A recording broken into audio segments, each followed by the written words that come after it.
నంద్యాల జిల్లా నందికొట్కూరు ప్రజలకు కృతజ్ఞతలు తెలిపారు ఎమ్మెల్యే దారా సుధీర్. ఈ ఎన్నికల్లో తనకు 80,000 ఓట్లు వేసిన ప్రజలకు ధన్యవాదాలు తెలిపారు. ఎన్నికల్లో వైసీపీ ఓటమిని అంగీకరిస్తున్నామన్న దారా సుధీర్ ప్రజలకు ఏ సమస్య వచ్చినా అండగా ఉంటామన్నారు. అలాగే టీడీపీ ప్రభుత్వం ప్రజలకు మంచి చేయాలని కోరారు.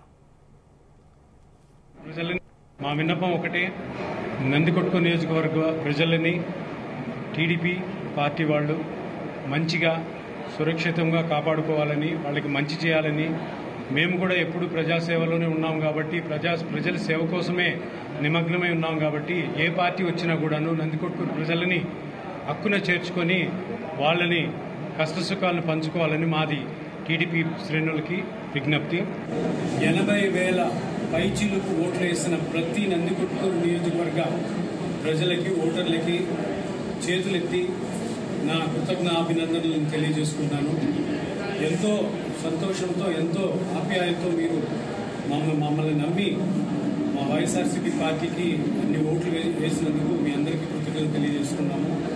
అదేవిధంగా ఈ గడిచిన 5 సంవత్సరాల్లో వైఎస్ జగన్మోహన్ రెడ్డి గారు, మన పార్టీ ముఖ్య నేత వైరెడ్డి సిద్ధార్థ రెడ్డి అన్న గారు, నందికొట్కూరు నేత, ఎంతో ఈ 2019 నుంచి ఎన్నో సంస్కరణలు చేశారు, ఎంతో సంక్షేమాన్ని ఇచ్చారు, ఎన్నో అభివృద్ధి పథకాలు పెట్టారు, ఎంతో మంచి చేశామనుకున్నాము. ఇంకా చేయాలన్న తపనతోనే ఈ 5 సంవత్సరాలు కూడా నందికొట్కూరు ప్రజలకి చేదోడు వాదోడుగా ఉన్నాము.